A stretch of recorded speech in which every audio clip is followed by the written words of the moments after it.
예, 사랑하는 성도님들, 기다림과 결산의 달 12월입니다. 오신 주님을 또 우리가 상고하며 또 오실 주님을 또 우리가 기다리면서 대림절 네 번째 주일을 보내고 있습니다. 이 시간 또 예배 가운데 우리 교회 예배당을 찾으신 여러분들과 또 실시간 유튜브 예배로 나가시는 분들 모든 분들을 주님의 이름으로 사랑하고 환영합니다. 옆에 계신 분들에게 오늘 이렇게 인사 나누기를 원합니다. 주님은 우리의 힘이요 우리의 소망이십니다. 주님은 우리의 힘이시요 예 소망이십니다. 예, 사랑하는 성도님들, 우리는 참 세상을 살아가면서 참 외로울 때가 많아요. 살면서 또 이런저런 또 환경들과 이런저런 사람들을 만나면서 참 힘들 때가 많습니다. 지치고 또 너무나 괴로울 때도 많이 있어요. 또 화가 날 때도 많이 있고요. 그럼 어떤 생각이 드나요? 내 편이 되어줄 수 있는 그 누군가를 우리가 찾는다는 겁니다. 내 마음을 충분하게 이해해 줄 수 있는 사람을 우리는 찾아요. 그런 사람들이 있으시죠. 절친한 친구들이 있을 수 있고요. 또 믿음의 동료들이 있을 수 있고요. 또 가까이는 내 사랑하는 가족들이 있을 수 있습니다. 내 편이 되어주고 나와 함께 할 수가 있는 거죠. 그런데요, 내 사랑하는 가족들이나 내가 그동안 오랫동안 알고 지냈던 절친이나 또 믿음의 동료들이 있지만 이들이 항상 언제까지나 나와 함께 할 수 있다라고 하는 보장이 없어요. 먼저 하나님의 부르심을 받아서 먼저 떠날 수도 있기 때문입니다. 꼭 필요한데 정말 함께 있었으면 좋겠는데 그때 그분이 그 자리에 없을 수가 있다는 겁니다. 사랑하는 딸이 시집 가기 전에 아빠의 손을 잡고 결혼식 그 무대를 들어가고 싶은데 아빠가 안 계실 수도 있잖아요. 또 아기를 낳을 때 너무너무 고통스럽고 힘들고 그럴 때 친정엄마가 생각이 나서 엄마의 목소리를 듣고 싶은데 엄마가 안 계실 수도 있지 않습니까?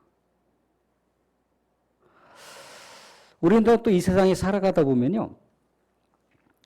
가족 안에서 일어나는 많은 소소한 문제들과 또 여러 가지 가족 안에서 나타나는 그런 고통들 때문에 상처 아닌 상처가 있어요.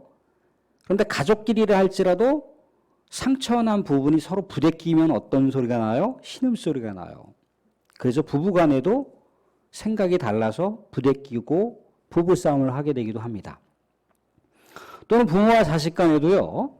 서로 그 생채기가 비벼지다 보면 아프니까 신음소리를 토해내듯이 그렇게 불협화음이 날 수가 있다는 거예요. 그러다 보면 어떤 생각이 드나요? 남편이 내 마음을 알아주지 못할 때 충분히 같이 함께 해주고 함께 충분히 이해해 주는데도 불구하고 내 저 깊은 속을 못 알아주는 것 같은 그런 서운함이 들 때 우리 어떤가요? 남편을 향해서 그렇게 따뜻하게 사랑의 관계가 있을 때는 여보 자기 누구 아빠 그러다가 뭐가 마음이 팍 틀어지면 어떤 언어가 나오나요? 저 인간 이 인간 그렇게 나온다는 거예요. 사랑하는 자녀들에게도 마찬가지인 거죠. 사랑하는 자녀들과 좋은 관계 있을 때는 아들 그래요. 딸 그럽니다.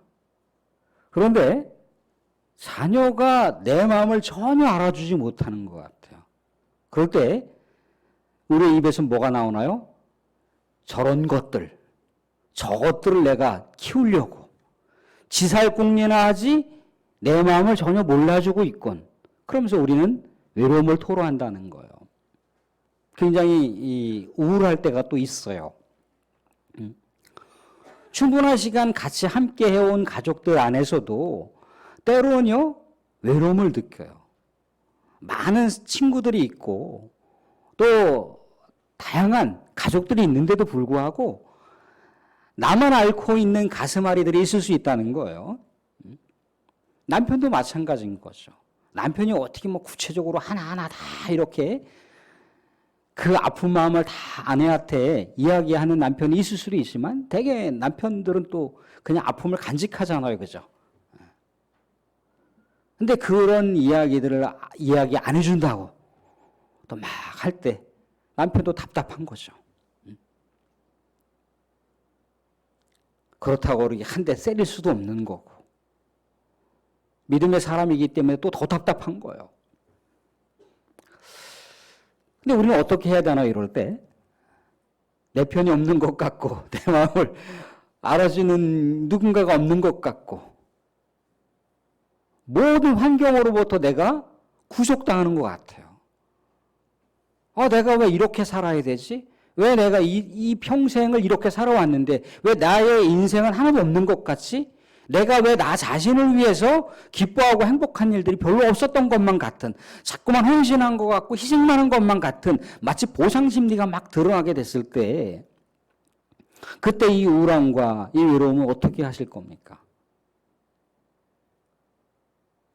그런데요, 우리의 영원한 편이 되어 주신다고 하고 있고 우리들에게로부터 모든 환경으로부터 모든 부자유함으로부터 자유하게 해주신다고 하신 분이 계세요. 우리들과 영원토록 함께 하신다라고 하는 분이 계십니다. 그분이 누구신가요? 그분이 바로 예수님이시죠. 예수님. 그 예수님을 찾으셔야 돼요. 우리가 시력이 있으시면 또 우리는 성경 말씀을 통해서 볼 수가 있고요. 또는 아직도 청력이 있으시면 또 얼마든지 뭐 휴대폰이라든가 아니면 뭐 CTBS 뉴스 뭐 그런 여러 기독교 방송을 통해서도 또 말씀을 들을 수가 있다는 겁니다. 기독교 방송을 통해서도 얼마든지 볼 수 있는 시대가 오늘날의 시대예요. 그 예수님의 소식, 예수님의 말씀, 예수님의 사랑을 우리는 자꾸 듣고 보고 그러면서 예수님을 알아갈 수가 있습니다. 사도 바울이요, 감옥에 갇혔을 때인데 자기가 감옥에서 시신이 되어서 나갈지 아니면 온전한 육신으로 나아갈지, 온전한 육신도 아니죠. 고문으로 인해서 만신창이 되어 있는 육신이지만 그래도 출소할 수 있다라고 하는 희망이 있을지. 바울은 별로 큰 기대를 하지 않았어요. 나갈 수 있으면 자기 생명이 붙어 있으니까 또 예수님의 사랑을 증거할 수 있는 것이고 자기가 감옥에서 죽는 것이면 하늘나라에 우리 예수님과 만날 수 있으니까 또 그것 또한 기쁜 것이고 늘 언제나 기뻤어요. 근데 정작 이 바울에 대해서 유독 절친했던 빌립보 성도들이 있었단 말이죠. 빌립보 성도들이 걱정을 하는 거예요. 아유, 바울 선생님이 감옥에서 몸도 성치 않은데 저렇게다가 저렇게 돌아가시면 어떻게 하나. 영치금을 보내줘도 영치금을 제대로 받는지 안 받는지도 모르고 감옥에서 정말 사형 선고를 받으셔서 참수형을 당하실 수도 있는 것이고 손발이 다 쇠사슬로 묶여 있으니 온전하지 못한 그 모습으로 이 추운 또 그 날씨를 또 더운 날씨를 또 굶주리면서 어떻게 보내실까 노심초사 걱정했단 말이죠. 근데 바울이 오히려 빌립보 성도들을 격려하고 위로하는 거예요. 믿음의 동지들이요, 기뻐하십시오. 주 안에서 기뻐하십시오. 주께서 오실 날이 가까웠습니다. 믿음의 동지들이요, 힘내십시오. 나는 모든 상황 속에서 어려움이 있고 힘든 요소가 있고 또 기쁜 상황이 생길다 할지라도 모든 상황 속에서 나는 만족할 수 있는 일체의 비결을 배웠습니다. 라고 얘기하는 거예요. 주 안에서 기뻐하십시오. 주 안에서 힘내십시오. 그렇게 얘기를 하고 있는 거예요. 그 일체의 비결에 대한 그 파워의 근거가 어디서 나오는 건가요? 우리가 빌립보서 그 백미가 뭔가요? 우리가 너무 익숙하게 알고 있는, 암송하고 있는 구절이잖아요. 그죠? 내게 능력 주시는 자 안에서 내가 모든 것을 할 수 있다. 사랑하는 성도님들, 그런데 사도 바울의 현실은 모든 것을 할 수 있나요? 모든 것, 그 어떤 것도 할 수 없는 환경인 거죠. 감옥에 갇혀 있는 바울이 무슨 모든 것을 뭘 할 수가 있어요. 사형 선고받아서 감옥에 나간다 할지라도 참지형을 당할 수도 있는 거고요. 감옥에 갇혀 있는 동안도 몸 자체가 이미 다 만신창이 고문으로 인해서 너덜너덜 자리에 있는 그 몸 모습을 가지고 감옥에 있는 동안 빈혈행사할 수도 있는 그 상황이라는 거예요. 날마다 배를 채울 그 굶주림 때문에 그 힘겨워할 수밖에 없는, 양손과 양발이 다 쇠살에 묶였으니 몸이나 얼마나 부자유했겠습니까? 잠이나 잤겠습니까? 고문으로 해서 끙끙 앓는 소리를 하면서 그렇게 아마 밤을 지새웠을지도 모른다는 겁니다. 그런데 사도 바울은 내게 능력 주시는 자 안에서 내가 모든 것을 할 수 있다고 고백을 했어요. 왜 그렇습니까? 사도 바울은요, 예수님이 자신의 구원자인 것을 알았어요. 예수님께서 자신과 함께 하신다라고 하는 걸 알았습니다. 감옥에 있으나 감옥 밖에서 활동하나 언제나 예수 그리스도의 그 놀라운 사랑과 구원의 역사가 사도 바울의 심장에 아우새겨져 있기 때문에, 그리고 그 예수님께서 자신과 세상 끝날 때까지 임마누엘로 함께 하신다라고 하는 걸 알았기 때문에 그 하나하나의 모든 것들만 떠올려 보면 그것이 힘이 되는 것이고 그것이 능력이 된다라고 하는 것을 안 거예요. 그래서 현실적으로 냉엄한 현실 상황 가운데 비록 자기가 감옥에 갇혀서 언제 어떻게 죽을지 모르는 그런 판국이지만 그럼에도 불구하고 우리 주님을 노래할 수가 있었고 주님을 찬송할 수가 있었고 자신을 걱정하는 사람들을 향해서 주 안에서 오히려 기뻐하라고 격려할 수가 있었다는 겁니다. 사랑하는 성도들, 이 예수님이 여러분들의 주님이세요. 이 예수님이 여러분들의 구원자십니다. 이 예수님이요 여러분들에게 동일하게 세상 끝날 때까지 함께 하신다라고 그렇게 약속을 하셨다는 거예요. 사랑하는 성도들, 우리 예수님 때문에 힘을 얻으시고 예수님 때문에 소망을 가지실 수 있기를 주님으로 축원드립니다. 예수는 과연 누구인가? 라고 하는 내용으로 말씀을 함께 나누고자 합니다. 성령께서 마리아의 몸 가운데 역사하셔서 생명이 이렇게 잉태했습니다. 근데 그 전에 마리아는 이제 요셉이라고 하는 사람과 약혼한 사이인 거죠. 정혼한 사이예요. 뭐 요즘에는 이제 뭐 약혼식 잘 안 하는 것 같은데 예전에는 막 약혼식도 많이 했잖아요. 그죠? 약혼식 하고 이제 한참 있다가 이제 결혼식을 했는데 뭐 이스라엘에서도 약혼이라고 하는 의미가 그렇다는 겁니다. 약혼을 하면 1년 동안 이제 결혼을 준비하는 정결한 그 준비의 시간을 갖는 거예요. 또 그도 그럴 것이 모든 그 선남 선녀들이 다 결혼을 위해서 그렇게 정결의 시간을 갖는다는 겁니다. 그런데 그 어떤 남자하고도 관계를 하지 않았는데 하나님께서 갑자기 마리아에게 나타나서 성령의 생명을 잉태해야겠노라고 그렇게 말씀하시는 거예요. 마리아 입장에서 기가 찰 오르신 거죠. 사랑하는 남편 요셉이 있는데 남편과 신혼 첫날 밤을 갖기도 전에 성령의 생명을 잉태해야 된다라고 하는 것이 얼마나 기가 찰 오르시겠어요. 그런데 마리아는 하나님의 말씀을 의지하여 하나님의 뜻을 순종합니다. 하나님의 생명을 받아들이기로 하는 거죠. 목숨을 걸고 생명을 받아들이는 거예요. 이 발각이 되면 돌며 맞아 죽을 일입니다. 근데 자신은 이제 그렇게 순종하고 하나님의 생명을 받아들였단 말이죠. 근데 문제는 뭐예요? 남편 요셉이 과연 이해할 수 있겠냐는 거죠. 근데 요셉도 마리아의 그 인품과 마리아의 그 정갈한 삶의 그동안 지내왔던 내용들을 충분히 알고 있어요. 그런데 갑자기 약혼을 한 지 이제 한 8개월, 9개월 접어드는데 마리아의 몸이 점점점 불어나는 거예요. 영락없이 임신한 여자의 모습이라는 거죠. 그래서 마리아에게 자초지종을 물어봐요. 이게 어떻게 된 일입니까? 마리아가 남편 될 요셉에게 숨길 수 없잖아요. 그죠? 남편이 오히려 이제 사람들을 동원해서 자신을 죽일 수도 있다라고 하는 생각도 있었지만 남편 요셉에게 모든 자초지종을 얘기합니다. 하나님의 생명을 잉태했습니다. 성령의 역사를 통해서 제가 하나님의 생명을 가졌어요. 요셉 이해할 수 없지만 이것은 사실입니다. 팩트입니다. 근데 요셉이 마리아의 이야기를 믿고 싶어요. 마리아가 그동안 약혼해서 지내왔던 그 정갈한 삶의 내용들을 충분히 알기 때문에 마리아의 이야기를 믿고 싶고 그것이 성령의 생명이라고 하는 걸 이해하고 싶어요. 그런데 잠이 안 와요. 상식적으로 이해가 안 되는 거죠. 아니 신혼 첫날 밤을 보내지도 않았는데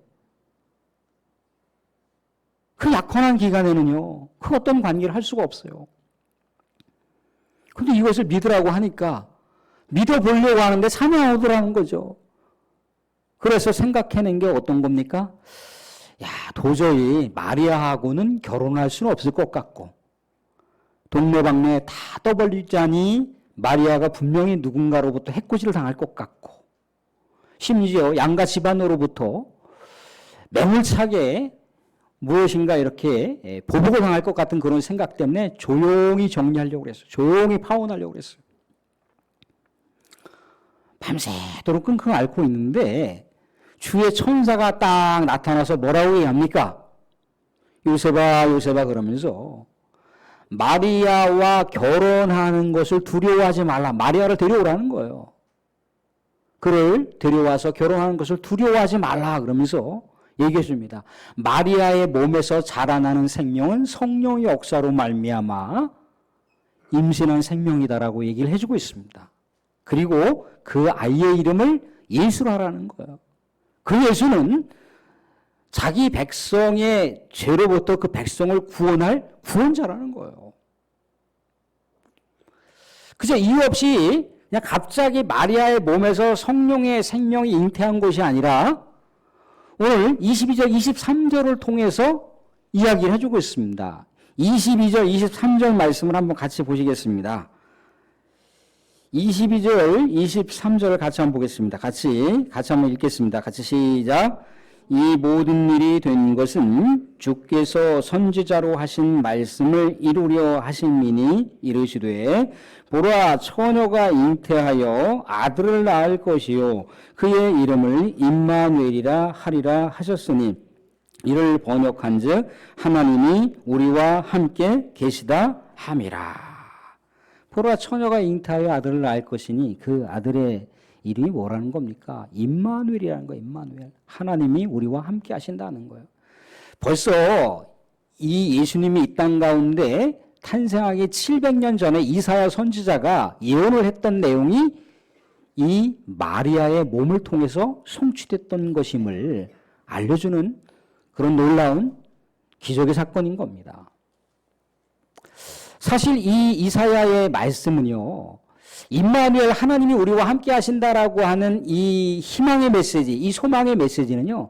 사실 정치적인 소망의 메시지예요. 정치적인 해방의 메시지라는 겁니다. 당시 왕이 누구였느냐면 이 북쪽과 남쪽이 이렇게 갈라져 있을 때 분열 왕국으로서 그렇게 정치적인 행태를 각각 행보를 각각 다리하게 됐을 때 남쪽의 왕이 아하스 왕이었어요. 근데 이 북쪽의 이스라엘과 아랍이라고 하는 나라가 연합을 해서 이 남유다를 침공하려고 하는 그런 상황이었다는 겁니다. 어떻게 보면 남쪽 유다의 입장에서는요, 풍전등화와 같은 위기와 위협의 상황인 거예요. 어떻게 해야 되나라고 하는 그 상황 가운데 이사야 선지자가 아하스 왕에게 하나님만 절대적으로 의지하라는 거예요. 하나님만 붙들면 하나님의 놀라운 구원의 역사, 하나님이 함께 하시는 역사를 경험하게 될 것이라고 얘기를 해주고 있는 거예요. 왕이시여 하나님만 붙드십시오. 하나님만 의지하십시오. 하나님께서 당신과 이스라엘을 구원하실 것입니다. 하나님께서 함께 하시는 임마누엘이라고 하는 놀라운 표징을 보여줄 것입니다. 라고 이사야 선지자가 믿음의 문제, 믿음의 선택을 아스 왕에게 이야기를 해주고 있는 거예요.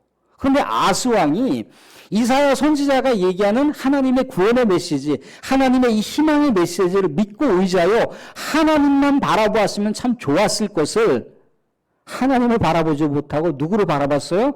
당장 이스라엘을 위협하고 있는 북쪽의 나라와 또 이 북쪽 나라와 연합했었던 아람 나라를 물리칠 수 있는 길은 하나님이 아니라 눈에 보이는 누구?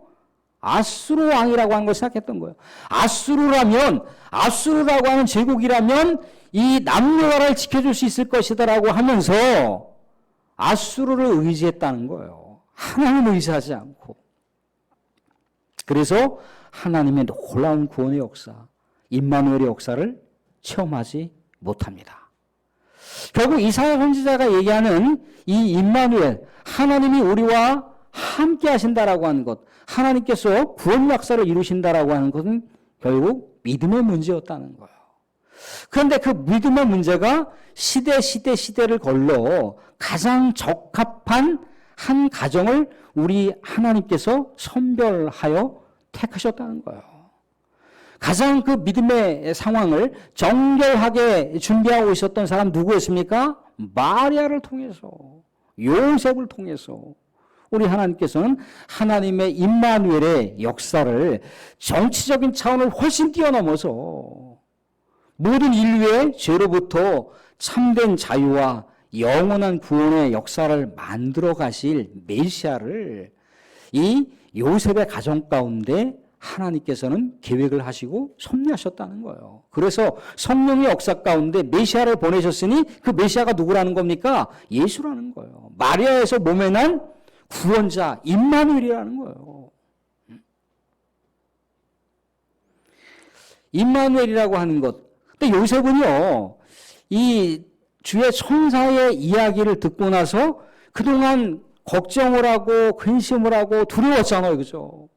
그런데 우리 주의 천사를 통해서 메시아가 사랑하는 아내 마리아의 몸에서 잉태되고 출산될 것이라고 하는 그 놀라운 우리 하나님의 축복의 메시지 때문에 그가 두려움과 걱정과 근심이 아니라 이제 기쁨과 행복과 소망으로 자신의 삶을 역전시킬 수가 있었던 거예요.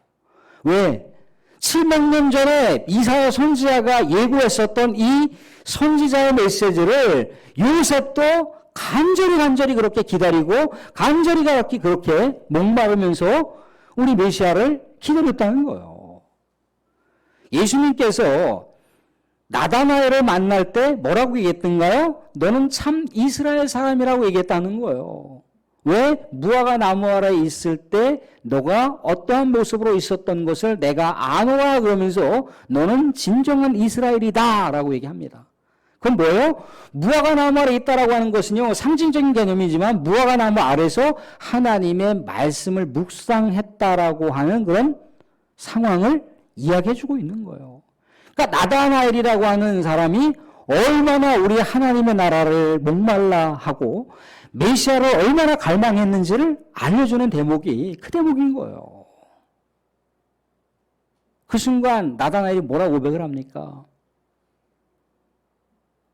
당신은 주님이시요 이스라엘의 왕이십니다 라고 고백을 하잖아요. 요셉이 그렇게 갈망하고 요셉이 그렇게 기다렸었던 메시아, 구원자, 우리와 함께 하시는 하나님, 저 우주 만물 온 세상 천지를 창조하신 그 하나님이 인간의 몸을 입고 마리아의 몸에서 그렇게 태어나신다라고 하는 것은요, 정말 감격적인 거예요. 정말 놀라운 거예요. 그런데 그분이 어떤 분이라는 겁니까? 우리와 함께 하시는 분이라는 거예요. 말씀드렸듯이 정치적인 차원에 얽매이는 것만 해결하시는 분이 아니라는 거예요. 요셉의 근심 걱정을 다 해결해 줬잖아요. 마리아의 근심 걱정을 다 해결해 줬잖아요. 마리아가 생명을 걸 수 있었던 것은 어떤 근거입니까? 우리와 함께 하시는 하나님이 오셨다는 거예요. 요셉이 근심 걱정에서 기쁨과 환희로 바꿀 수 있었던 건 뭐예요? 우리와 영원히 함께 하시는 우리의 구원자 되시는 메시아가 마리아의 몸에서 태어난다는 거예요. 그것 때문에 이제는 두려움이 아니라는 거죠. 기쁨이고 행복이고 축복인 거예요. 정치적인 범위를 넘어선다는 건 뭡니까? 우리는 이 세상 가운데 코로나라고 하는 것 때문에도 육신의 제약을 갖고 있어요. 건강상에 많이 얽매여져 있잖아요. 우리의 죽음을 위협하고 있는 모든 것들로부터 우리는 얽매여져 있어요. 그 어떤 상황으로부터 우리는 자유로울 수가 없습니다. 우리가 살아가고 있는 모든 경제적인 상황, 우리가 연결되어 있는 모든 사람들, 모든 환경들로부터 우리는 다 얽매여 있어요. 그런데 그 모든 것들로부터, 모든 환경들로부터 나를 구속하고 나의 근심 걱정을 집어넣는 모든 것들, 그런 것들로부터 온전하게 자유하게 하시는 그 구원자 메시아가 이 땅 가운데 왔다는 거예요. 우리는 성경의 이야기를 통해서 메시아가 어떠한 사역을 펼치셨는지, 어떠한 공생의 활동을 했는지를 낱낱이 알 수 있지 않습니까? 그죠? 추가하는 자들이 살아나는 거예요. 죽음으로부터 우리는 얽매여 있습니다. 그죠? 그런데 죽음으로부터 모든 것들을 다 해결하신다는 거예요. 죽음을 해결하시고 어떻게 해요? 우리에게 영원한 생명의 길을 놓아주셨지 않습니까? 영원한 영생의 길을 놓아주셨어요. 영원한 자유의 길, 영원한 구원의 길을 열어놓으셨어요. 이게 메시아예요. 이게 예수예요. 이게 임마누엘 되시는 주님의 모습이라는 거예요. 세상 끝날 때까지 또 함께 하신다라고 그랬지 않습니까? 사랑하는 성도들, 말씀을 맺겠습니다. 예수님은 어떤 분이시라고요? 우리의 모든 구속에 대한 상황들로부터 완전하게 다 해결하시고 자유롭게 자유함을 주실 수 있는 분이라는 겁니다. 또한 모든 구원의 역사를 완성시킬 때까지 우리와 함께 하실 분들로 이 땅 가운데 다시 오실 때 모든 구원의 역사가 완성되는 것을 우리 눈으로, 우리 귀로 만연하게, 확실하게 볼 수 있고 깨달을 수 있는 날이 오는데 그날 때까지 예수님 우리와 함께 하시는 임마누엘로 그렇게 동행하신다는 약속을 주셨다는 겁니다. 사랑하는 성도, 그러니까 우리가 이 세상을 살아가는 것 예수님께서 인도하시는 길을 따라 살면 되는 거예요. 예수님께서 함께 하신다라고 하는 거 우리를 지켜주신다는 것이고 우리를 보호해주신다는 거고 우리를 주님으로서 우리 인생을 책임지시는 분이라는 거예요. 우리의 삶의 상황 가운데 근심이 있죠. 아픔이 있죠. 괴로움이 있죠. 기도 제목들이 명쾌하게 잘 풀렸으면 좋겠는데 해결이 안 되는 것들이 있을 수 있죠. 그런데 예수님과 동행하면 예수님께서 인도해 나가시는 그 길을 우리가 자박자박 한 걸음씩 한 걸음씩 우리 예수님과 함께 한 걸음씩 한 걸음씩 걸어가다 보면 어느새인가 나도 모르는 사이에 해결되고 자유하게 되고 그러다 보면 우리가 예수님을 통해서 완전하게 구원될 수 있는 날이 온다는 거예요. 사랑하는 성도들, 이런 분이 예수님이시라는 겁니다. 이런 분이 구원자 되시고 이런 분이 여러분들과 함께 하시는 분이라는 겁니다. 그러니 예수님이 여러분의 능력이시고 여러분의 힘일 수밖에 없지 않습니까? 우리 사랑하는 성도, 우리 예수님을, 이런 예수님을 우리가 기대하며 사모함으로 기다리며 우리 대림절 주간을 아름답게 나가실 수 있기를 주님으로 축원드립니다.